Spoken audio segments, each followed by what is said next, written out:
Well, it's no sense delaying this any longer.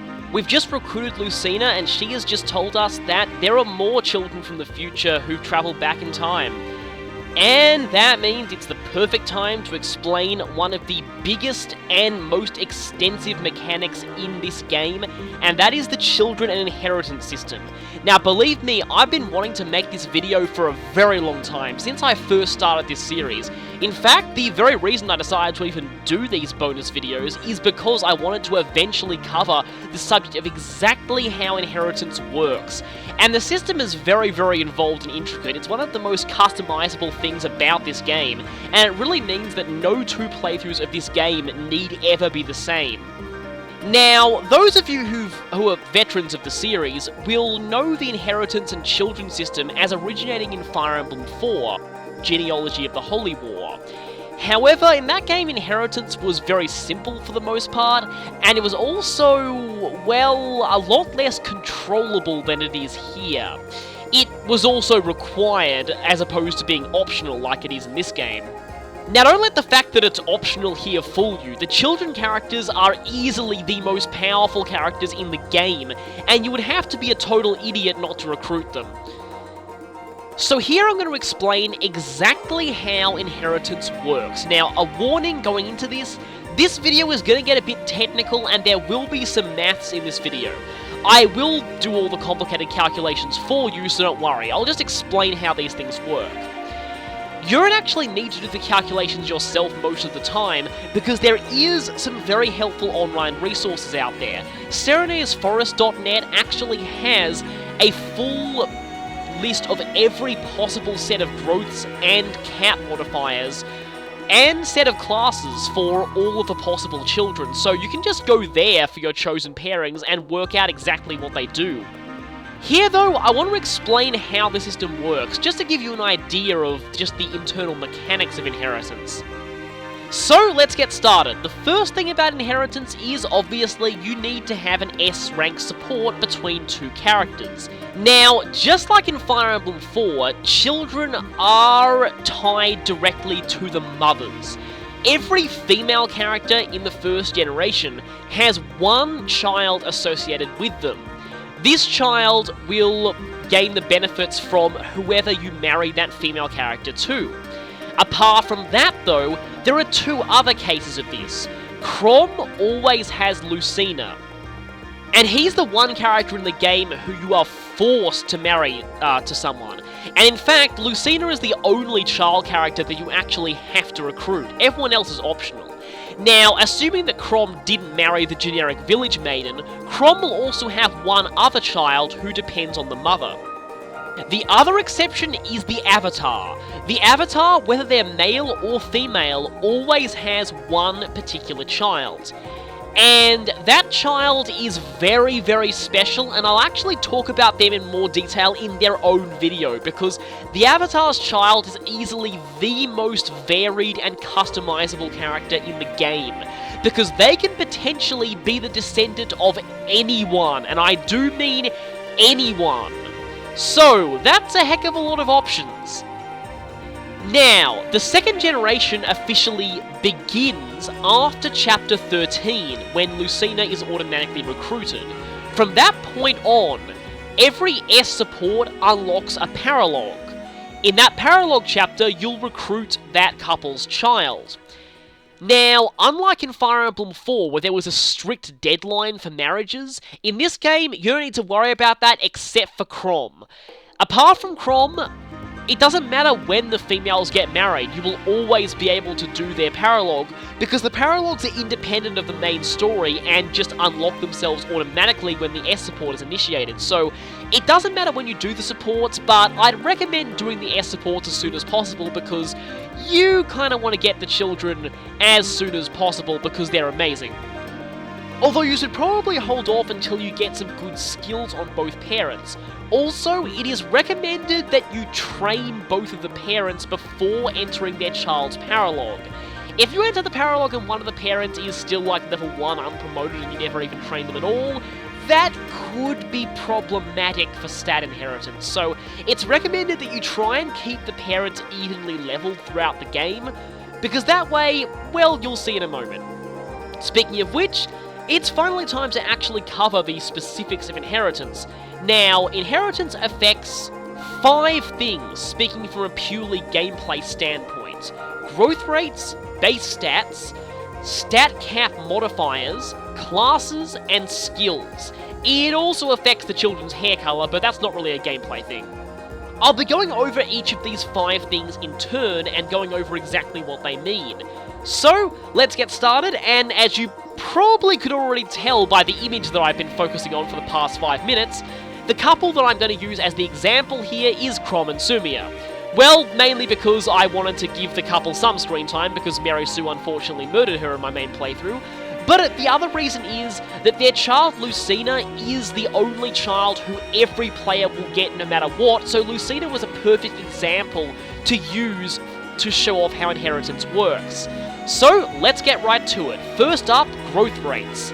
Now, if you remember Fire Emblem 4, the growth rate formula in that game was, for each child, their growth rates were equal to their same gender parents' growths plus half their opposite gender parents' growths. So, if inheritance worked like that in this game, in a pairing with Chrom and Sumia, Lucina would inherit half of Chrom's growths plus all of Sumia's. Now, that worked in Fire Emblem 4 when growth rates in the first generation were absurdly low. Here, though, well, the children would be even more broken than they already are if growth's inherited that way, so the formula's a bit different in this game. In Awakening, growth rates aren't so much additive as they are averaged between the parents. The formula for the child's growth rates, and this only applies to base growths by the way. How that works is that every character has base growths, and their class growths for whatever class they are currently in are added on top of those to get their actual growth rates for that class. So that means that characters' growths do change when they reclass, so because of that, inheritance only takes into account base growths. Now, the way inheritance for base growths works in this game is father's base growths plus mother's base growths plus the child's default base growths. Now, every child character in this game has a set of default base growths. You can't really see these unless you look them up online, so you kind of have to use resources for this. But here I have Lucina's default base growths. Now, you add together the mother's, father's, and the base growths of the child, and divide the total by 3. Essentially, you're averaging the mother, father, and the child's default growths together. Hence why I said the growths are more average rather than added. And from this, you add on the child's class growths for their current class to get their actual final growth rates. So, here in this table, I have Chrom's base growths, Sumia's base growths, and Lucina's default base growths. So here, we add these all up, giving us this total, which looks very, very high. So we have to divide this by 3. So here we get Lucina's final base growths, with inheritance taken into account. Hang on a minute. As Chrom himself would say, huh? There looks to be something very, very off about Lucina's final growth rates here. Let me illustrate this in more detail. Almost all of her final calculated growth rates are worse than her default growths. That can't be right. That really can't be. Look, I mean, HP, magic, skill, speed, luck, all of them are worse than Lucina's defaults. If anything, Lucina would be better with no inheritance at all. So, what the heck happened? Surely you must have got the numbers wrong, you ask me. Actually, no, I didn't. These are Lucina's real final growth rates in a Chrom-Sumia pairing. And before you ask, other pairings aren't much better. In most pairings in this entire game, with anyone, the children usually end up with worse growths than their defaults in the vast majority of cases. This sounds very, very weird, but it turns out that growth rates are actually the least important thing about inheritance, and that's why I decided to cover them first. The other thing about growth rates is that unlike Fire Emblem 4, where there was a pretty huge difference in growth rates between pairings, and the difference was so massive in some cases that some of the children would end up completely useless in particular pairings. Here, the difference between growth rates in pairings is very, very subtle. Now, for comparison's sake, okay, look here, Lucina's final strength growth here, the base growth is 35. Now, the highest it can be is 36. Yeah, that's not really all that big of a change. And Sumi is supposed to have one of the lowest strength growths out of Chrom's love interest, so, yeah, a 1-point variation isn't all that much. Honestly, one of the biggest variations in Chrom's growths just happens to be 5 points in speed. Sumia and Olivia give the best speed growth at 43, the lowest out of Chrom's love interest is 38. That's not actually that big of a difference, so when a 5-point difference is one of the biggest variations between growths in pairings, it's pretty understandable why I say that growths are one of the least important things in inheritance. The difference is very, very small between pairings, and as such, that's not the main thing you want to look for if you're pairing for gameplay. You probably think it's utterly bizarre that growth rates are the least important thing here, but it'll all make sense later. Suffice to say, nearly every pairing in the game will result in the children having worse growths than their defaults, and in most cases, worse growths than their parents. But don't worry, in other areas they are much, much better, as you'll see when we cover the next area, base stats. The formula for base stat inheritance is very similar to the formula for growth rate inheritance, in that it's an average between the mother's, father's, and the child's default base stats. So, the formula for base stat inheritance is mother's current stats minus mother's class base stats, plus father's current stats minus father's class base stats. Now, what these two numbers are, these are strictly the number of stats they've gained purely through level ups.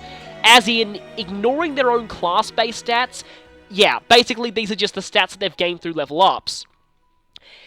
You add these together, and then you add the child absolute base stats. Now, like the child's default growth rates, these are numbers that are hidden from you that are just in the game's data. Divide this by 3, so again, it's kind of like you average these three numbers, and then you add on the child's class base stats for their default class, and it will always be the default class here, because, yeah, the children always join in specific classes. And that's their total base stats. Now, one thing to note is, the children characters always join at level 10 in an unpromoted class. That's how they all work. Now, here I have some base stats for Chrom and Sumia. I'm assuming here that both of them were promoted at level 1 at the time that Lucina joined. So, Chrom and Sumia both reached level 20 in their base classes, then promoted. And they went to recruit Lucina like that. And I'm assuming they had exactly their average stats, so their level ups were completely average. Stats vary wildly due to growth rates being random, but let's just assume that Chrom and Sumia had exactly average level ups. These are the stats that the two of them would have, I'm rounding up here, at level 1 unpromoted, minus their class's base stats. So these are the stats. Here we also have Lucina's default base stats, which will also get added onto these. So, add these three numbers up, and divide by 3, and we get Lucina's base stats without her class additions.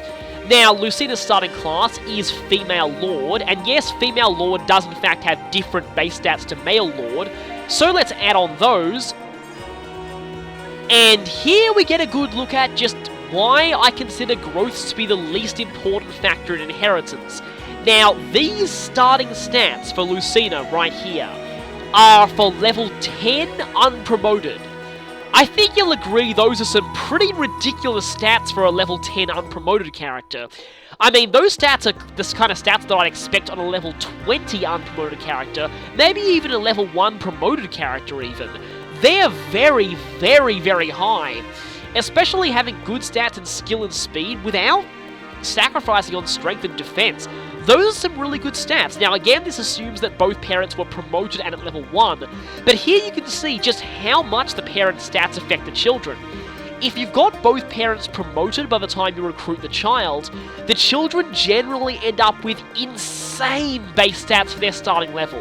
Now, if the parents were both promoted at level 20, very often the children tend to start out with every single stat maxed, and thus you can just promote them immediately. So base stats are definitely a lot more interesting here than growths when it comes to inheritance, and what it basically means is the children don't really need to catch up very much in levels. They may be lower leveled in appearance to the rest of the army when you recruit them, but their stats will be roughly the equivalent of a promoted character, so you can pretty much start using them right away. And if you've been training both the parents across the game, it basically means that the children's stats kinda scale to the point in the game where you're at, so you don't need to worry too much about going back to grind the children because their starting stats are pretty much good enough to hold their own immediately.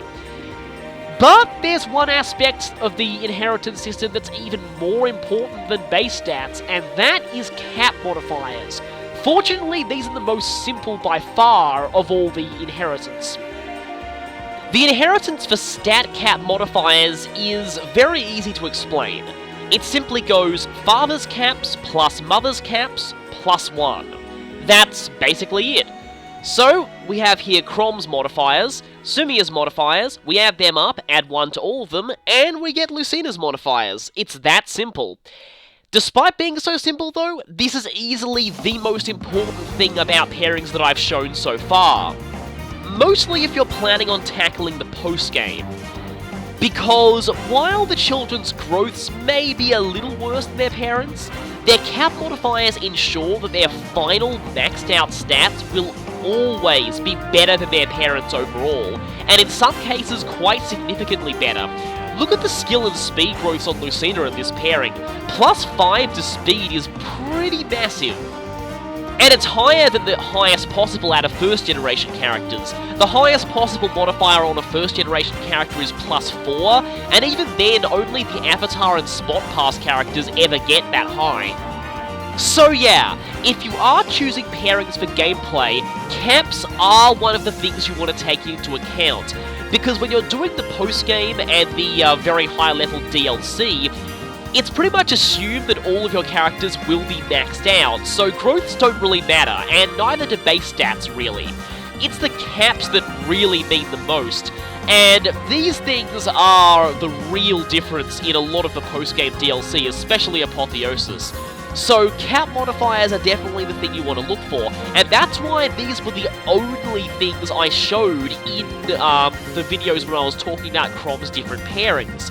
When I was showing the statistical benefits of all of them, there's a reason why I only showed caps, because in the long run, growths and base stats are not the most important thing about inheritance. However, there is one exception in cap inheritance though, and that relates to the Avatar. Now, the Avatar can marry any opposite gender character in the game. This includes second generation characters. Now, if the Avatar does marry a second generation character, something interesting happens. If the Avatar marries a second generation character to create a third generation child, this child does not get the +1 to all of their caps. So they simply inherit the Avatar's caps plus the father or mother's caps, and that's all. Now, the main reason for this, well, firstly, the second generation character who married the Avatar will have already received the +1, so in effect it's already taken into account in the child's caps. The other reason is, well, a third generation child would be even more overpowered than they already are if they did get this +1. And speaking of which, I'm showing a specific example here because it's one that I definitely want to cover if we're doing an inheritance video, because this combination of pairings is definitely one of the most talked about within the fanbase, at least gameplay-wise. This is the combination that creates the single highest strength stat in the game, and it is only possible through the Avatar marrying a second generation character. In order to do this, you have to pair Vake with Shursh. These are the two first-generation characters with the highest strength caps. They both get +3 to strength, so combining their caps +1 means that Shursh's child gets +7 to strength, which is pretty insane as it is. But if you pair that resulting child with a female avatar that has strength as their asset and a flaw that does not lower strength, in my case I picked defense as flaw, but really any flaw that doesn't lower strength will work. The flaws that lower strength are HP, skill, or luck, by the way. So in this combination of pairings, the avatar's child ends up with a whopping plus 11 to strength. That is just downright ridiculous, and I think you can see from this just why the avatar's child is one of the most broken characters in the game. Especially if they're a third-generation child, and they are the only potential third-generation character in the game. No one else can be third-generation, since the second-generation characters don't have children of their own associated with them. But yes, with this pairing combination, the avatar's child is capable of dealing out the single highest amount of damage possible in the game. I mean, granted it's only for bragging rights, since that amount of damage is way over the maximum possible number of HP, so it's enough to basically kill any enemy in the game 3 times over, so it's not kind of pointless, but still amusing. Now, there are 2 more things to talk about when it comes to inheritance, and those are classes and skills. These 2 are some of the most important things out of inheritance, far more important than base stats and growth rates. So, let's talk about how class inheritance works. Children inherit every class branch from both their parents, with some exceptions that I'll talk about later. And yes, this does mean that if one of the parents is the avatar, the children will inherit every single class, so that's part of the main reason why the avatar's children are always the most broken characters in the game, regardless of who you pair the avatar with. The only restriction here is obviously a character can't have the same class twice, so if there's an overlap in classes between the parents, the overlapping classes are lost. So for example, if we were continuing the Chrom and Sumiya example, we have here Sumiya's classes, Pegasus Knight, Armor Knight, and Cleric, and we have Chrom's classes, Lord, Cavalier, and Archer. Now, from these, there's only one class here that is a clash between the 2 characters, and that's Great Knight. Sumiya already has Great Knight, so Chrom's not going to be able to pass it on to her children because they already have access to it. Next, technically speaking, the Lord class cannot be inherited under any circumstances, and this is one of the exceptions that I'm going to discuss in a moment. So for now, we can eliminate Chrom's Lord class branch as well. There are no more classes that we can eliminate though, so the classes here are every class that Chrom and Sumiya's children, and that goes for both children, will have access to. And this is how I showed the classes the pairings pass down in the videos I made on Chrom's pairings. So if we simplify this, we end up with the total benefits as far as classes go that this pairing gives. The classes above are the ones that Sumiya passes to Chrom's daughter Lucina that she wouldn't normally have access to. Those are Pegasus Knight, Armor Knight in general, but not Great Knight since she already had that from Chrom, and the Cleric branch. Below are the classes that Chrom passes to Sumiya's child that Sumiya's child would not have access to normally. And they are Cavalier, Paladin, not Great Knight because she would already get Great Knight from Sumiya, Archer, Sniper, and Bow Knight. And of course not Lord because, well, let's cover the exceptions now. Firstly and most importantly, the following classes cannot be inherited at all under any circumstances. Lord is a bit of an interesting case. While you could say that Lucina technically inherits Lord from Chrom, none of his other children will inherit the class. It's technically not passed down. Lucina just happens to start out as a Lord, so she has that class option. In short, only Chrom and Lucina can be Lords. Or Great Lords. However, there is a way for Chrom's other children to have access to skills from the Lord class. Next up is Dancer. The Dancer class from Olivia will never be passed down to her children. The main reason for this is, if you had 2 dancers on the battlefield at any one time, you could have them both dance for each other and get an infinite amount of experience, so it's pretty obvious that happens. For the same reason, back in Path of Radiance, you never had any of the Heron siblings on the same map. So for example, Rayson and Leanne would never be on the same map because they could just infinitely refresh each other, and that would just be a bit broken. So again, for this reason, Dancer cannot be inherited. One skill from the class can be passed down though, but the other can't. I'll cover that when I talk about uninheritable skills later. The third class that cannot be inherited is, well, the very presence of this class on a recruitable character is an enormous spoiler, so I'm going to call this class for the moment Gigantic Spoiler! Suffice to say, Gigantic Spoiler cannot be inherited under any circumstances. And if you've played the game, you'll know what this class is. It's pretty obvious. So, please don't talk about it in the comments though, because I haven't yet got up to the point where we recruit this character, and I won't for a very long time, since they're not recruited until technically the post-game. So yeah, please don't spoil this class. But yeah, you should know what it is. One thing to note though is, while this class cannot be inherited, pairing the avatar with the character who has this class will be able to pass down one unique skill to the avatar's child, so there is a benefit to making that pairing even though the class cannot be passed down. The other two uninheritable classes are Dreadfighter and Bride, the two DLC classes. Anything associated with DLC cannot be inherited by children characters at all. Children characters can get these classes, and they can get DLC skills, but they have to actually use the DLC items themselves. They cannot inherit them from their parents. These are the classes that flat out can't be inherited at all. And in the case of the avatar's child, if the avatar's parent was any of the above three classes, Lord, Dancer, or Gigantic Spoiler, then the avatar's child defaults to Tactician. This will become important when I talk about the avatar's child in their own video. Now, these are the classes that can't be inherited, but there are a few more classes that can be inherited, but only under very special circumstances. These classes are Villager, Targwell, and Manakete. Firstly, the Villager class that Donald has, and it's technically his exclusive class. I mean, it's not really much of a class, but at least it gives the aptitude skill. The Villager class can be inherited by male children, and this includes the avatar's child if a female avatar marries Donald. So because of this, if you're pairing Donald with a female who has a son, make sure you don't pass down aptitude or underdog as skills, because the child will be able to learn those anyway through Villager. If Donald is having a daughter though, you want to make sure you pass down one of those skills, because they will not be able to inherit the Villager class.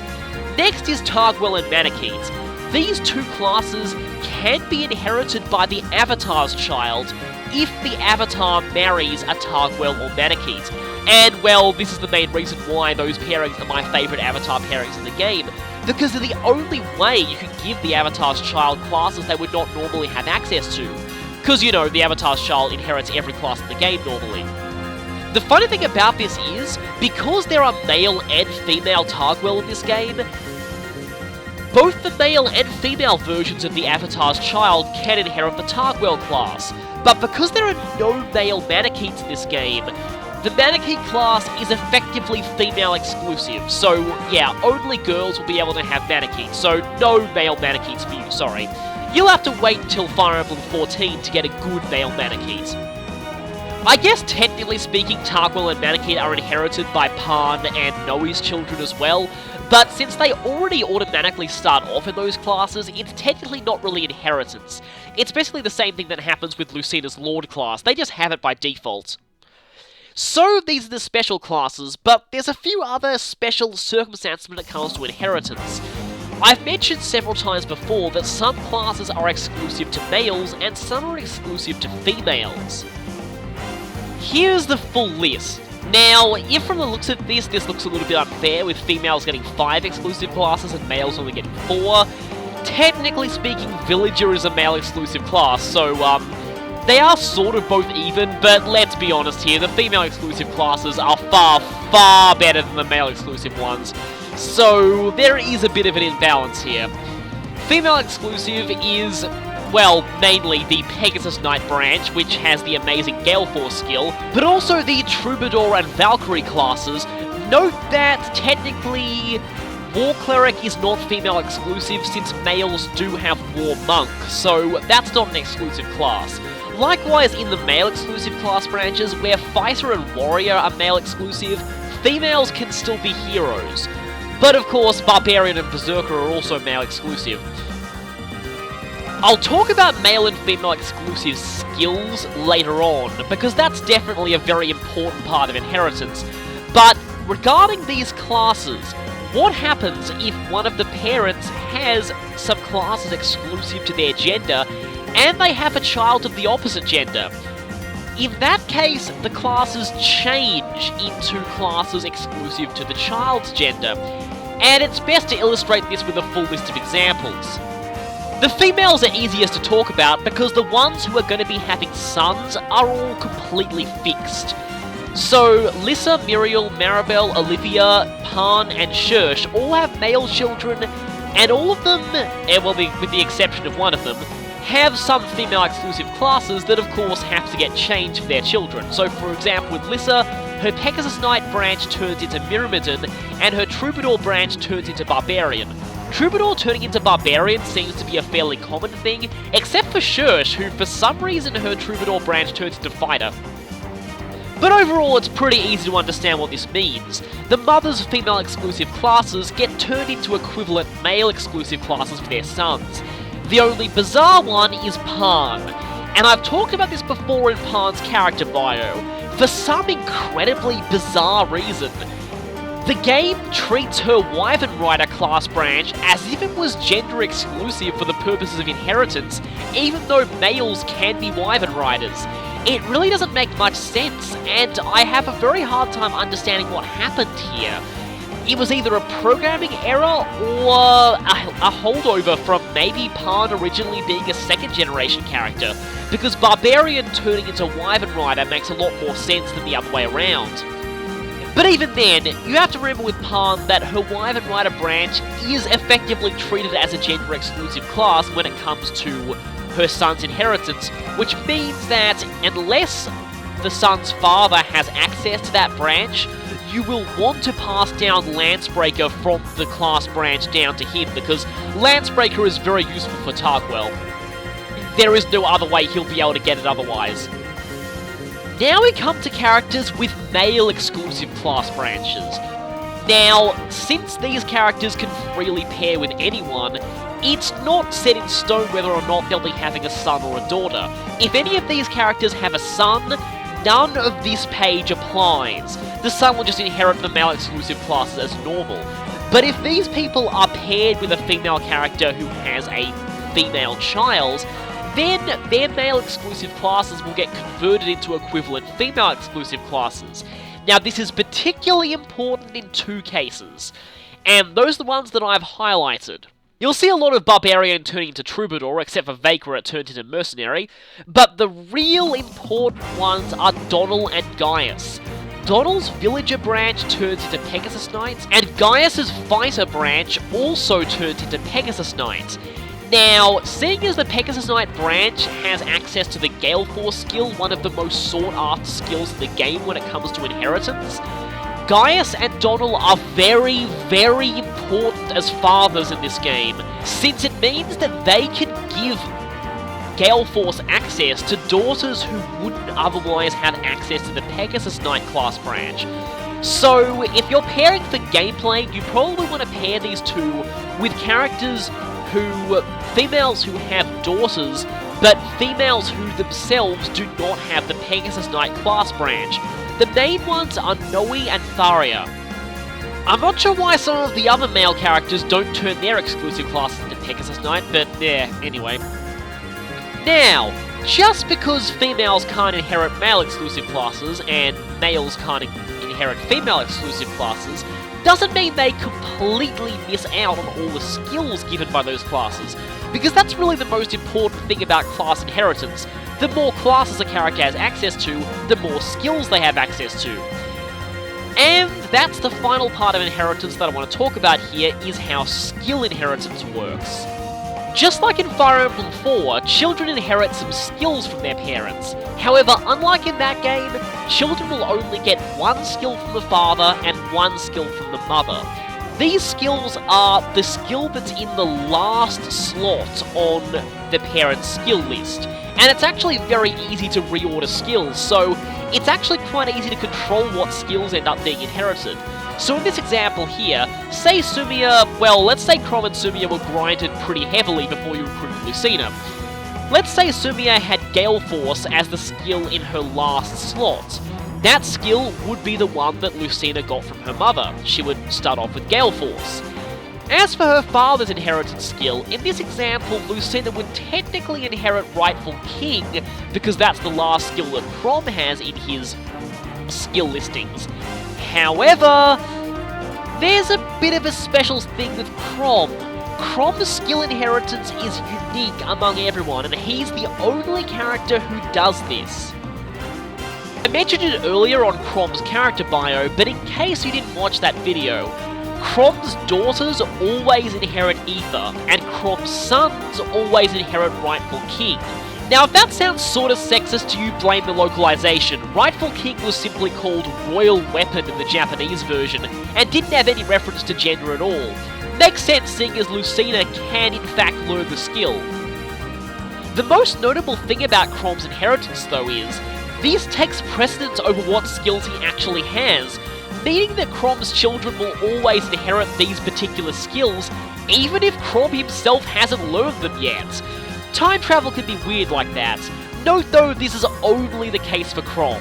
For any of the other children to have inherited skills from their parents must have those skills learned.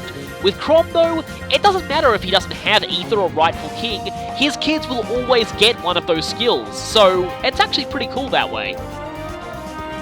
Going by this, Lucina always inherits Ether from Chrom, and there's absolutely nothing you can do about it. But of course, why would you want to? Ether is an amazing skill. Now, skill inheritance serves one main function, and that function is giving children access to skills that would normally be exclusive to opposite-gendered classes. When I said that children would inherit the skill in the bottom slot for their mother and their father, I meant any skill. Even if these skills are exclusive to a gender-specific class, the child will always inherit that skill.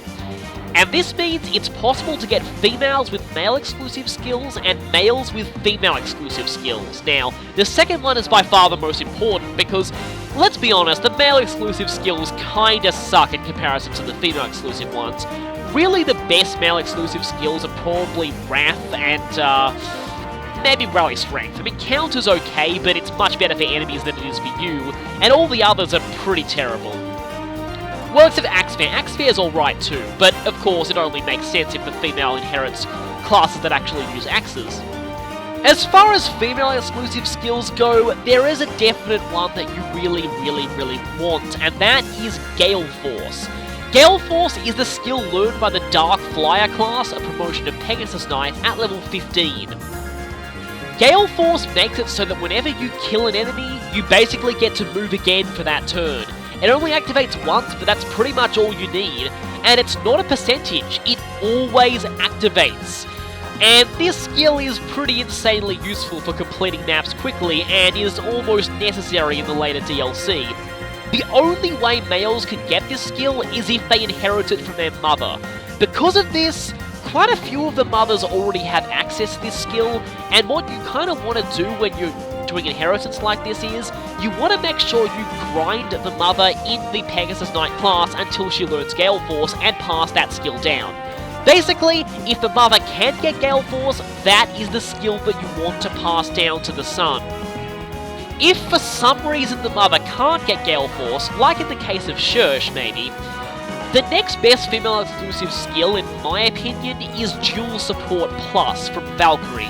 So that's the skill that I would pass down if Gale Force isn't an option. There's also a pretty amusing situation involving the skill Demoiselle, the level 10 skill from the Troubadour class.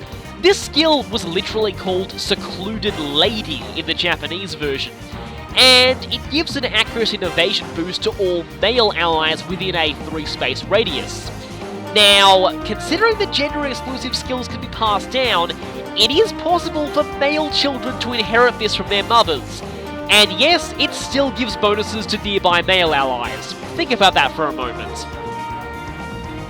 There's only one more thing I need to talk about when it comes to skill inheritance, and that's that, like class inheritance, there are some skills that cannot be passed down to children. Remember how I said earlier that nothing related to DLC can ever be inherited? That's the case for skills too. The two skills learned from either of the exclusive DLC classes, Dreadfighter and Bride, cannot be passed down to children. Neither can the skills learned from DLC skill manuals. So, mostly, yeah, it just relates to DLC stuff, but there's one more skill that is inheritable, and that is the special dance skill from Dancer. This skill increases the stats of any unit that receives the user's dance. Now, obviously, you see the problem here.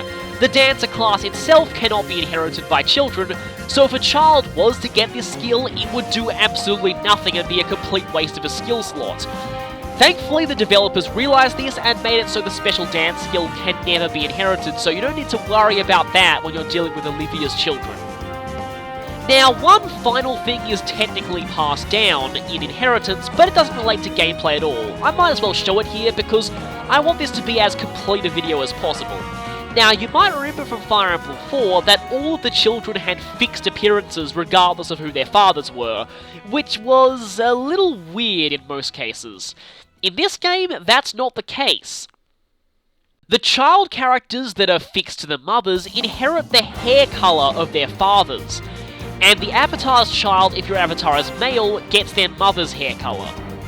This incidentally means the female avatar can never pass down her hair colour, so no purple hair for Mary Sue's children.